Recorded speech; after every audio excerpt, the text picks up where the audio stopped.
Are you ready? I told you it was going to take a while. Are you ready? Not really, but you've been sitting here staring at me like a puppy dog for 20 minutes, so... But are you ready? No. Are you seriously ready? No. Are they ready? You have to ask them. Okay. Are you ready? Are you ready for some... This is for you boomers out there.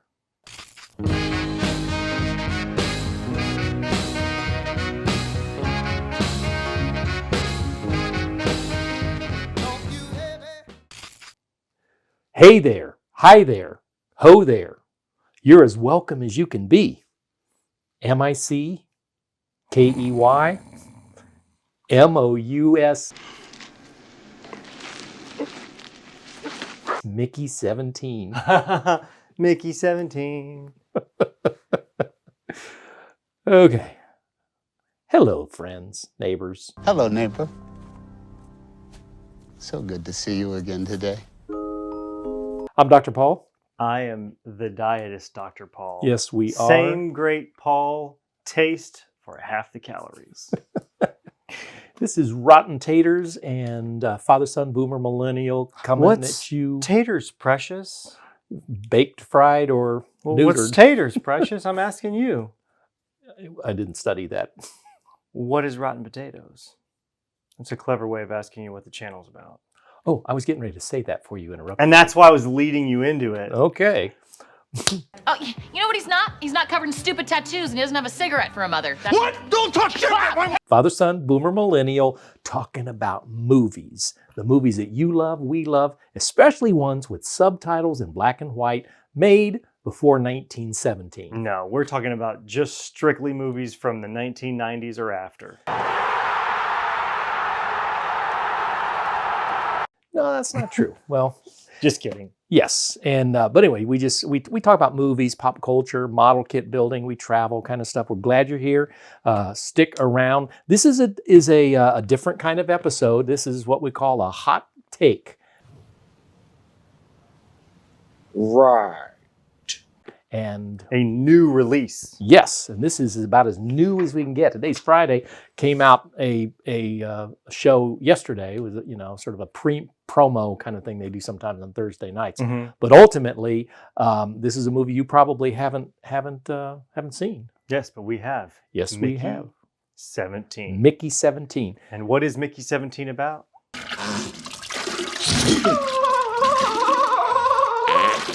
I'm glad you asked.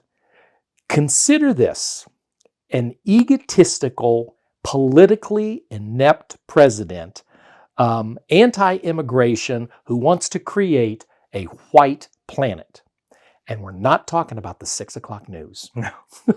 We are talking about this new Bong Joon-ho film, winner of the Best Picture winner for Parasite, which we loved. I don't know, did we ever do it? Didn't we do a hot take on that? No, we didn't have a channel back then. It was, one of the, we'll say this, it's one of the movies that probably pushed me to wanting to do it more, though. Really? That movie, Revenant, things that were out around that time just before we started. So yeah. This is a movie that you have been talking about and waiting for. You said for like 2 years. This is my megalopolis.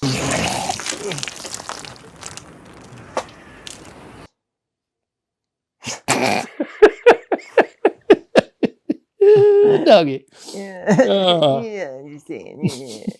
Yeah. Check me out, I'm freaking out, man. You are freaking out, man. But yes, been waiting for a very long time because you just without knowing anything about the film, you could just say, okay, it's going to be a futuristic space film that Bong Joon-ho is going to do with Robert Pattinson and Mark Ruffalo and Toni Collette and Steve Yeun and Naomi Ackie and all these other people that were involved. You're like, absolutely, absolutely. It just took so long to come out. So I think it lost a little bit of its luster in the public eye.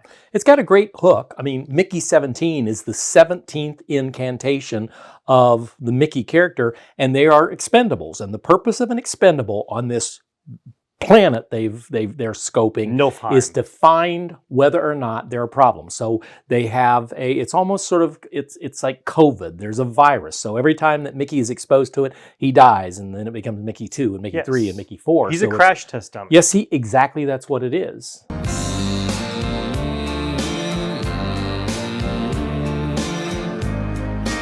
And yeah, his job is to, instead of, we can't endanger all these people. We have all these, volunteers to come into space to get on this planet to be pioneers. We can't have them exposed to these dangerous elements. So let's just have one dude do it. And they have this specific machine that can take genetic material and repurpose it into creating this printout of yourself. Yeah. Typically in the hot take, the structure of this is we talk about what's the good, the bad, and what is our verdict. So why don't you start us off and tell us what you liked about it? We have not talked about this. We barely just mentioned. Before you get into that, what about expectations? Did you have any expectations coming into the movie? I think we saw the trailer. Maybe we saw it together or separately. Because of Jun-Ho, who I really, really liked Parasite and love Asian cinema. And so clearly he is, in some way, he is in the spirit of Coppola or this new generation of filmmakers, Benicio del Toro. I guess it's not Benicio del Toro. It's who is the Guillermo del Toro. Guillermo del Toro. Very much in that kind of thing. So yes, I thought it was going. I was looking forward to it, but I get really nervous when you are real positive about something, because sometimes you and I are not on the same wavelength vis-a-vis film. And we often expect you're going to love it, I'm going to hate it. So the guy who thought Megalopolis was going to change the world.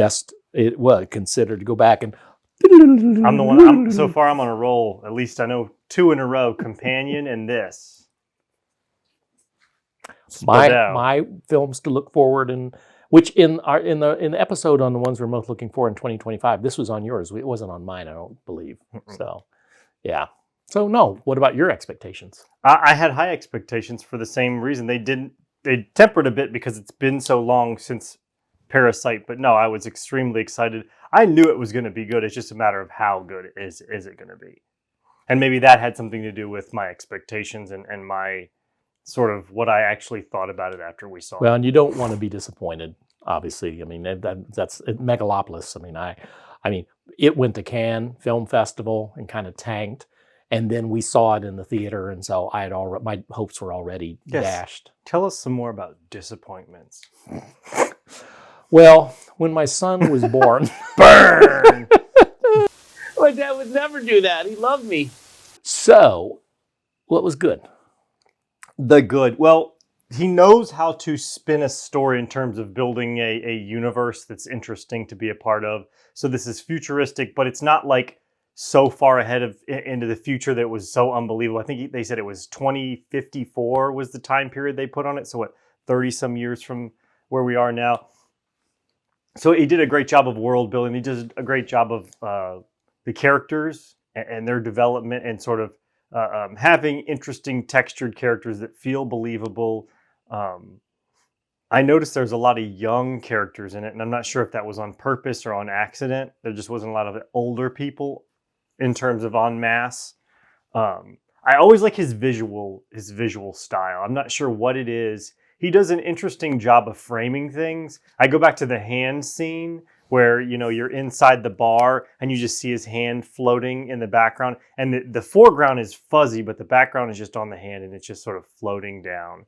He just does a really interesting job of just doing things that make you kind of chuckle. So I wasn't disappointed in anything. There wasn't anything that I really hated about the film either. I felt like everything kind of did what it was supposed to do, and didn't struggle to like anything about it. I'm not sure about what your opinion was. I loved it. I really loved it. I think I liked it more than you do. It took me a little bit to sort of see where it was going, and to stop sort of trying to, okay, what is this about? And am I seeing what I'm seeing? And that's kind of, once I started says, am I seeing what I'm seeing? then I'm like, it's like, oh, I'm on board for this. And you talk about him building a universal world.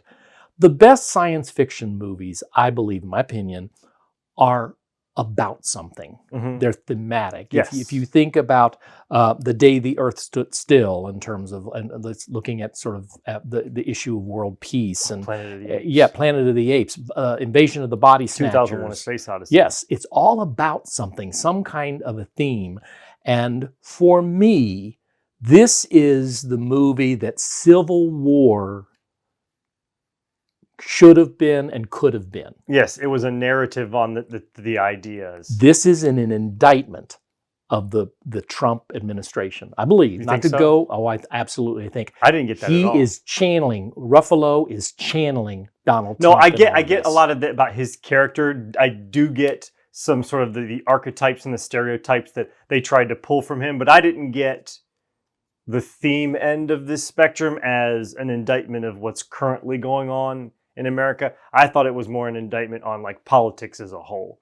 And so maybe that is a positive, because it could be framing the way you see the world versus what I see in the world too, which is a Well, good thing. and I'm not sure. I mean, you and I don't talk a whole lot about politics, or and I know generationally there's a difference, but there really seemed to be this presidential figure that is leading people who are completely oblivious. They're following him blind, and they're doing it around this theme of religion and faith, and there's the element of science, and what do we know about science, and the misuse of science, the ethical questions that emerge from this. Like, if you could do expendables, so that you essentially, if you died, they're just going to recycle all of your memories and everything in your body back into a new version of you.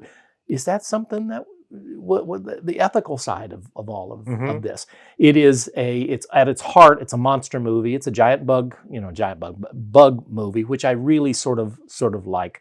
And so for me, I kept saying, like, what am I seeing? Once I got that sort of thing, whether you agree with it or not, then it's like it became very intriguing. The acting in this is really just kind of amazing. Pattinson plays two different characters seamlessly. He disappears into this role. You believe that they're the same character with two different personalities, which is so, I don't know how you do that. Yeah, oh, absolutely. I thought that the music, the score was brilliant. It's a minimalist score. There are times where it's playing. It sounds like it's something that would go with a silent film. There are others that it's more ethnic. In the tail end of this, I had mentioned in the theater, it almost sounds like that it was Jewish in its nature, Yiddish, and how that sort of fit. And then that made me think about, well, does this sort of play out in the theme of the Holocaust and the annihilation of Well, it's another a sort of backdrop of taking advantage of people. Yep. Which I think is the big theme in this, taking advantage of people. Yeah, it's a romance story. The acting is just really strong all the way around. I really liked Ruffalo in this. I thought he deserves an Oscar for Best Supporting Actor. Wow. I was that impressed with him, and I think that Pattinson could very well. You texted me before we went to this, talking about you smell an Oscar or something like that. I thought you were joking, and of course, after I see it, now I might cool after 6 months, 9 months. Well, that's the problem, is it's going to be so early in the year. I mean, Oscars just happened. Yeah. The visual effects on this and the set design was just really kind of wonderful and brilliant. The set design probably is my favorite part about the whole film. Really? Like that's one of the things I like about sci-fi movies is the set design and the world building, and getting lost in those films. Annihilation, The Fifth Element. That's like getting lost in those immersive worlds. Total Recall. Watched that the other day. It's just that I think that's the best part about sci-fi movies, and that is my favorite part about this film, is just the building of the world, where it's like everybody's kind of an asshole. Like, all these scientists are kind of dicks. They're really like treating him like, how many shots of this dude coming out of the printer, and they're so just like desensitized to it that he's hanging out of the printer and like they forget about him, and they forget about him more and more till eventually he falls all the way out of the printer naked on the floor, and the guy's still like playing his game on his little device. Yeah, it's kind of a distaste or a disinterest, not a valuing of human life, which I also think, when you think about the Holocaust, there is a truly not valuing human life. The plan at the end where the president wants to completely annihilate the entire world, all of the inhabitants there, and trying to say, this is our world, and somebody countered saying, no, we are the invaders here. Yeah. We are the illegal aliens in this particular war. Yeah. What right do we have to destroy that's them? what I'm saying is you and talking about the Trump thing is I get the Ruffalo comparison, but the story I didn't get any of that. That's what I'm saying. I feel like it's more about human life and the idea of like capitalism and globalism and sort of just an indictment on that, and less so about what's happening in America. So I don't know if maybe someone else is going to extrapolate something completely different out of it, and that might be a positive in itself, is that it can be sort of like just a skeleton. It's a Rorschach. You use your tongue prettier than a $20 whore. Yeah. So- That's a better way to say what I was about to say. But then it's also I'm interested going back and listening to, and we typically I didn't look at any reviews at all going into this, but I'm kind of interested in Joon-ho's, in what he Oh yeah, I talks would about love it. to see what he does says. he think? This would be a great film for this in the special features to have Criterion. a director's commentary about it. It is one of the best science fiction movies I've seen in a long time. I remember The Arrival, how much I really enjoyed. We saw that when that came out. I can't think of a science fiction movie that I liked as much since The Arrival, and that includes both of the Dune films. Yeah, I like this better than Dune. Oh man, I think I like it better than Dune 1. I don't know that I like it better than Dune 2. But they're both phenomenal films, so it's not like you're like splitting hairs here. Yeah. Well, it sounds like this was a perfect film with absolutely nothing negative. No, I disagree. There's no like rock bottom terrible things about it, so get that out of your head. But there are some nits that I'll pick for you right now.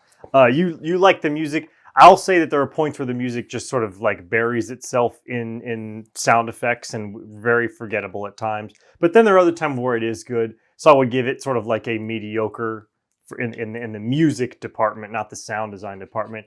I didn't particularly care for the Ruffalo character, his portrayal, and Toni Collette's portrayal. I like them in small slices. So if there is a big scene with them, I like it less than like when you see them on the monitor and they're like bossing people around for a second. I think those are like perfect for their characters, but they were just a little too cartoony for I think what he was trying to accomplish with the tone of the film. There were more characters. Yes, and that I think that's the problem. Is the tone of the film was just 11. If the comedy was at 11, they should have turned it down to like a 9.5.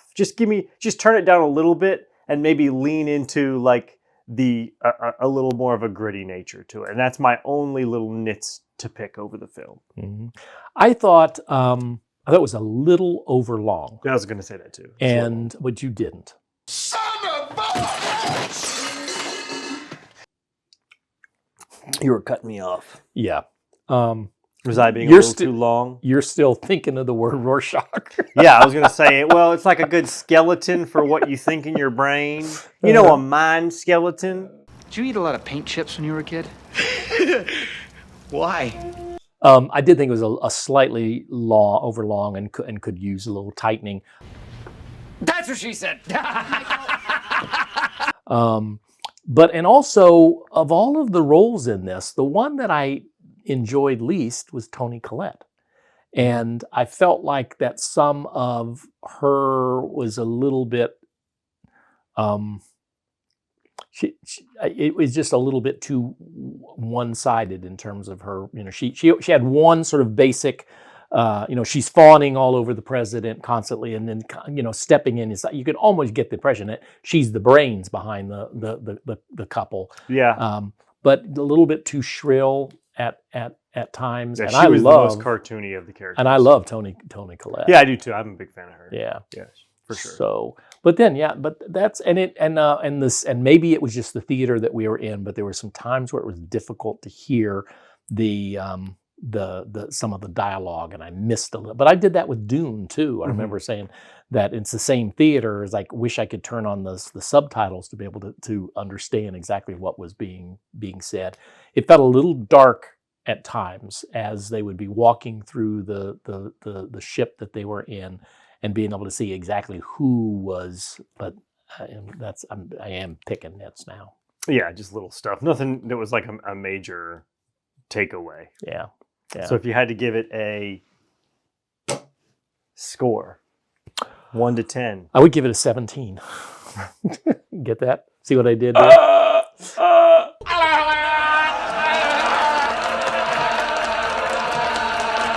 I would say I would give it a 9. a 9.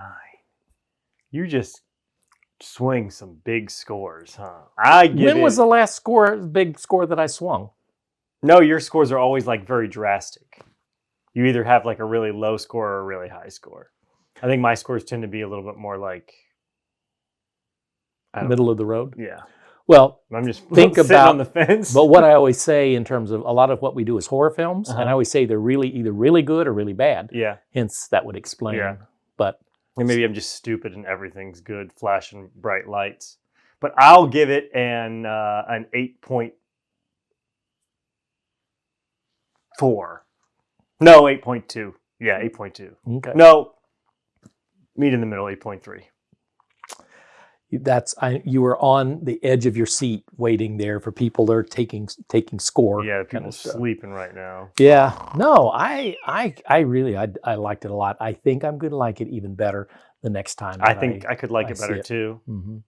Yeah, it's interesting that I just saw there's an African American actress, one of the leads in this, that I just watched blink twice. Naomi Eki. Yes, I like her. and I do too. I mean, and you sort of see her in two very different roles, kind of thing. It's like she's got some chops, some range there. Yeah, and I noticed the other day I was doing my Star Wars watch through. I usually do about that once a year. Normally I wait until May, but it's nice outside, so I don't know why.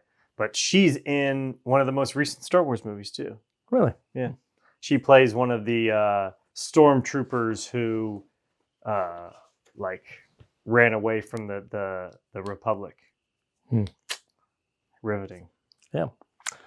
Well, we're interested in what you have to say and what No, you we're think not. about I this. don't care.